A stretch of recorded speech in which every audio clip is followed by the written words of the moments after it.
Hi everyone, welcome back. Today we're going to be reading chapters 24 and 25 of Exodus. All right, let's get started. Chapter 24, Ratification of the Covenant. Moses himself was told, "Come up to the Lord, you and Aaron, with Nadab, Abihu, and 70 of the elders of Israel. You shall all worship at some distance, but Moses alone is to come close to the Lord. The others shall not come too near, and the people shall not come up at all with Moses." When Moses came to the people and related all the words and ordinances of the Lord, they all answered with one voice, "We will do everything that the Lord has told us." That's important to remember. We're going to read that again. When Moses came to the people and related all the words and ordinances of the Lord, they all answered with one voice, "We will do everything that the Lord has told us." Remember that. Moses then wrote down all the words of the Lord, and rising early the next day, he erected at the foot of the mountain an altar and 12 pillars for the 12 tribes of Israel. Then, having sent certain young men of the Israelites to offer holocausts and sacrifice young bulls as peace offerings to the Lord, Moses took half of the blood and put it in large bowls. The other half he splashed on the altar. Taking the book of the covenant, he read aloud to the people, who answered, "All that the Lord has said, we will heed and do." This is going to come into play next week. Remember that. They said they will do what the Lord has said. Then he took the blood and sprinkled it on the people, saying, "This is the blood of the covenant which the Lord has made with you in accordance with all these words of his." Moses then went up with Aaron, Nadab, Abihu, and 70 elders of Israel, and they beheld the God of Israel. Under his feet there appeared to be sapphire tile work, as clear as the sky itself. Yet he did not smite these chosen Israelites. After gazing on God, they could still eat and drink. Moses on the mountain. The Lord said to Moses, "Come up to me on the mountain, and while you are there, I will give you the stone tablets on which I have written the commandments intended for their instruction." Go back to that again. The Lord said to Moses, "Come up to me on the mountain, and while you are there, I will give you the stone tablets on which I have written the commandments intended for their instruction." So Moses set out with Joshua, his aide, and went up to the mountain of God. The elders, however, had been told by him, "Wait here for us until we return to you. Aaron and Hur staying with you. If anyone has a complaint, let him refer the matter to them." After Moses had gone up, a cloud covered the mountain. The glory of the Lord settled on Mount Sinai. The cloud covered it for 6 days, and on the 7th day he called to Moses from the midst of the cloud. To the Israelites, the glory of God was seen as a consuming fire on the mountaintop. But Moses passed into the midst of the cloud, and he went up to the mountain, and there he stayed for 40 days and 40 nights. So Moses goes up, and he's been gone for 40 days and 40 nights. That's almost a month and a half. And he's there to get the 10 Commandments written on stone. The Lord wrote the 10 Commandments on stone tablets and was to give them to Moses, to give those to the people. All right. Chapter 25. Collection of materials. This is what the Lord then said to Moses. "Tell the Israelites to take up a collection for me. From every man you shall accept the contribution that his heart prompts him to give me. These are the contributions you shall accept from them: gold, silver, and bronze, violet, purple, and scarlet yarn, fine linen and goat hair, ram skins dyed red, and tahash skins, acacia wood, oil for the light, spices for the anointing oil and for the fragrant incense, onyx, I can never pronounce that word, onyx stones, and other gems for the mounting of the ephod and the breastpiece. They shall make a sanctuary for me, that I may dwell in their midst. The dwelling and all its furnishings you shall make exactly according to the pattern that I will now show you." Plan of the ark. Okay, we're going to pause here really quickly. Well, somewhat quickly. This next section talks about how to construct the Ark of the Covenant. This is something that always confused me when I was a kid, because we recently learned about Noah and his ark, and it's a boat, right, that floated while the Lord flooded the earth. This is not that kind of ark. This is, think of it, I don't want to make it sound too trivial. It's a place to hold the 10 Commandment tablets, the Ark of the Covenant, because the 10 Commandments are the new covenant between God and Moses and his people, the Israelites. This is, it's like a really fancy, elaborate treasure chest, kind of. And God tells Moses exactly how to make it. So yeah, the Ark of the Covenant, that's what that is. You hear about it even in pop culture. If you've ever heard of Indiana Jones, Raiders of the Lost Ark, they're looking for the Ark of the Covenant because that's a fictitious movie. That's not the Bible. But you hear about this throughout the Bible as well as just in our culture. So that's what it's referring to. That's what the Ark of the Covenant is. And it's very specific how to make it. All right. Continuing chapter 25, verse 10. You shall make an ark of acacia wood, 2.5 cubits. A cubit is like a unit of measure, like a foot or an inch. It's a certain unit of measure. 2.5 cubits long, 1.5 cubits wide, and 1.5 cubits high. Plate it inside and outside with pure gold, and put a molding of gold around the top of it. Cast 4 gold rings and fasten them on the 4 supports of the ark, 2 rings on one side and 2 on the opposite side. Then make poles of acacia wood and plate them with gold. These poles you are to put through the rings on the sides of the ark for carrying it. They must remain in the rings of the ark and never be withdrawn. In the ark you are to put the commandments which I give you. You shall then make a propitiatory of pure gold, 2.5 cubits long and 1.5 cubits wide. Make 2 cherubim of beaten gold, angel-like beings that serve and wait on God. Make 2 cherubim of beaten gold for the 2 ends of the propitiatory, fastening them so that 1 cherubim springs direct from each end. The cherubim shall have their wings spread out above, covering the propitiatory with them. They shall be turned toward each other, but with their faces looking toward the propitiatory. This propitiatory you shall then place on top of the ark. In the ark itself you are to put the commandments which I will give you. There I will meet you, and there, from above the propitiatory, between the 2 cherubim on the ark of the commandments, I will tell you all the commands that I wish you to give the Israelites. The table. Shall also make a table of acacia wood, 2 cubits long, 1 cubit wide, and 1.5 cubits high.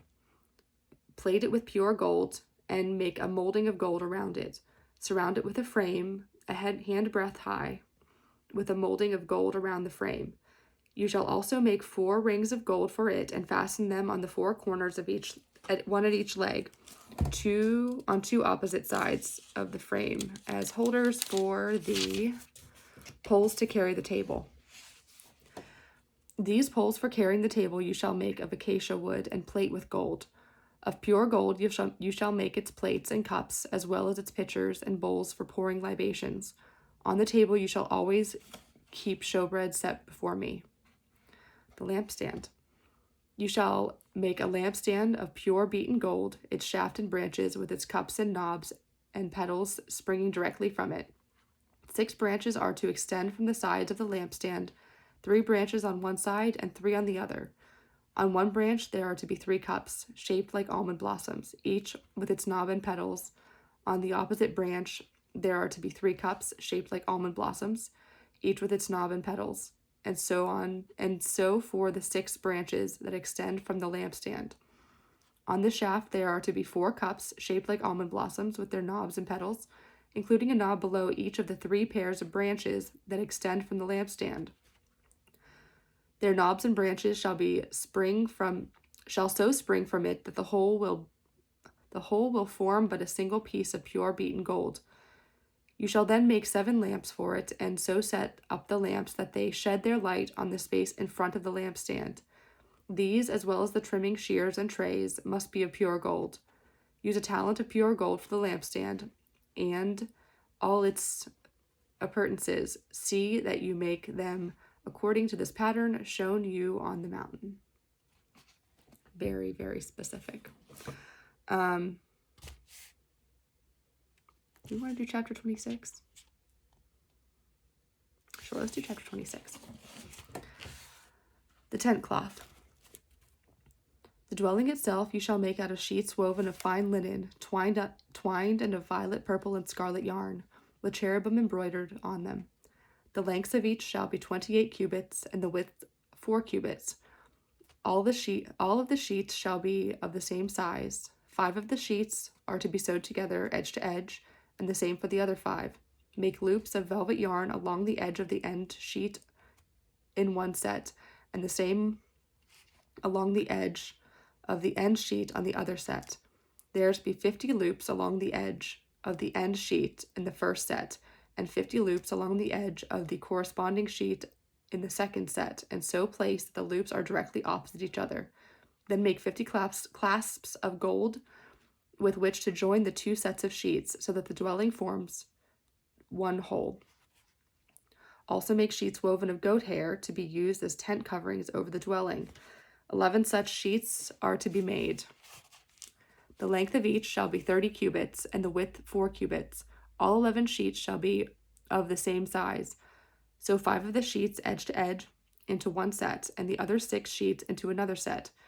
Use the 6th sheet double at the front of the tent. Make 50 loops along the edge of the end sheet in one set, and 50 loops along the edge of the end sheet in the second set. Also make 50 bronze clasps and put them into the loops to join the tent into one whole. There will be an extra half sheet of tent covering, which shall be allowed to hang down over the rear of the dwelling. Likewise, the sheets of the tent will have an extra cubit's length to be left hanging down on either side of the dwelling to protect it. Over the tent itself, you shall make a covering of ram's skins dyed red, and above that, a covering of tahash skins, the wooden walls. You shall make boards of acacia wood as walls for the dwelling. The length of each board is to be 10 cubits, and its width 1.5 cubits. Each board shall have 2 arms that shall serve to fasten the boards in line. In this way, all the boards of the dwelling are to be made. Set up the boards of the dwelling as follows: 20 boards on the south side, with 40 silver pedestals under the 20 boards, so that there are 2 pedestals under each board. At its 2 arms, 20 boards on the other side of the dwelling, the north side, with their 40 silver pedestals, 2 under each board, 6 boards for the rear of the dwelling to the west, and 2 boards for the corners of the rear of the dwelling.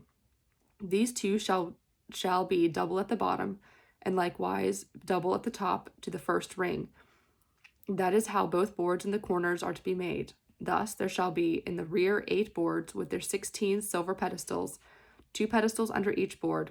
Also make bars of acacia wood, 5 for the boards on the side of the dwelling, 5 for those on the other side, and 5 for those on the rear, toward the west.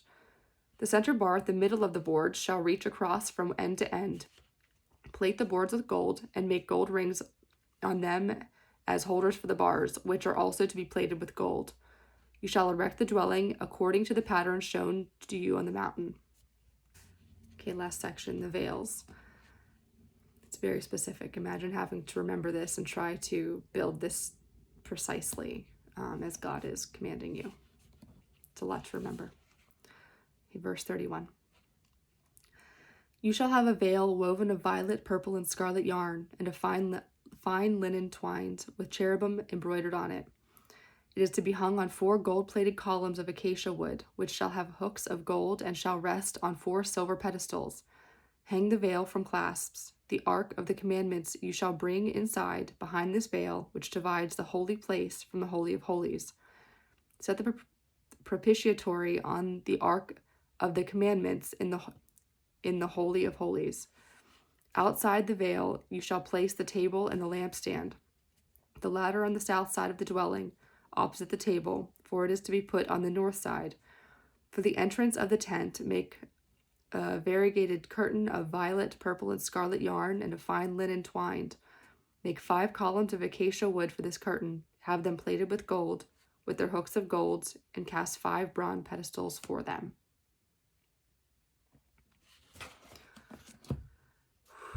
It's a lot. I'm going to... if you look it up, there's a lot of artist renderings of what different theologians have believed that the ark would have looked like. I'll pop some pictures in here just to give an idea. So you can have image in your mind a bit. And the question begs, where is the ark today? There are a number of different schools of thought as to, do we know where it is? Has it been found? There's one hypothesis that it was taken to Ethiopia and it resides in a church there and it's guarded now. Another, there's a reference to this into the book of 2nd Maccabees. And I do want to read that just to kind of, again, add some context. Maccabees is part of the Apocrypha. I think that's how you pronounce that. It's in the Roman Catholic Bible. It is included in that Bible today. It was in the original King James. It was kind of a section between the Old and New Testaments. Some don't believe it was divinely inspired, but it is historical context. There's different thoughts about it, but I do want to read it. So I'm going to read regarding what we just learned about Moses going up to the mountain to get the 10 Commandments on the stone and the instructions of how to build the ark. We are in 2nd Maccabees Chapter 2. We're going to read verses 1 through, I think, 8, 9. Yeah, 1 through 8. You will find in the records not only that Jeremiah the prophet, we'll get to Jeremiah. You will find in the records not only that Jeremiah the prophet ordered the deportees to take some of the aforementioned fire with them, but also that the prophet, in giving them the law, that's the 10 Commandments, remember, giving them the law, admonished them not to forget the commandments of the Lord or be led astray in their thoughts when seeing the gold and silver idols and their ornaments. With other similar words, he urged them not to let the law depart from their hearts. Law, 10 Commandments. And there's more that goes beyond that, which we're going to read about in a bit. But that's the foundation of it. The same document also tells how the prophet, following a divine revelation, ordered that the tent and the ark should accompany him, and how he went off to the mountain which Moses climbed to see God's inheritance. When Jeremiah arrived there, he found a room in a cave in which he put the tent, the ark, and the altar of incense. Then he blocked up the entrance. Some of those who followed him came up intending to mark the path, but they could not find it, the path to the cave where Jeremiah had put the ark. When Jeremiah heard of this, he reproved them. The place is to remain unknown until God gathers his people together again and shows them mercy. Then the Lord will disclose these things, and the glory of the Lord will be seen in the cloud, just as it appeared in the time of Moses, and when Solomon prayed that the place might be gloriously sanctified. So, again, there are different schools of thought, if this is divinely inspired or not, or if it's in a, guarded in a church. We don't need to know. It's not somewhere in the Indiana Jones movie. That's what's important to remember. That's a fictitious movie. It's a fun movie, but what is key to our reading right now is that the Ark of the Covenant is not a boat. It's not somewhere with Indiana Jones finding it and trying to keep it from the Nazis. It is a very holy place. It was built very specifically how God was instructed Moses to have it built, and it's a place to house the 10 Commandments on the stone 10 Commandments that God gave to Moses up on the mountain. So on that note, let us close, as we always do, with the Lord's Prayer. Okay. Our Father, who art in heaven, hallowed be thy name. Thy kingdom come, thy will be done, on earth as it is in heaven. Give us this day our daily bread, and forgive us our trespasses, as we forgive those who trespass against us. Lead us not into temptation, but deliver us from evil. For thine is the kingdom, the power, and the glory, forever and ever. Amen. Okay, I hope you have a great rest of your week, and I will see you next Sunday. Bye-bye.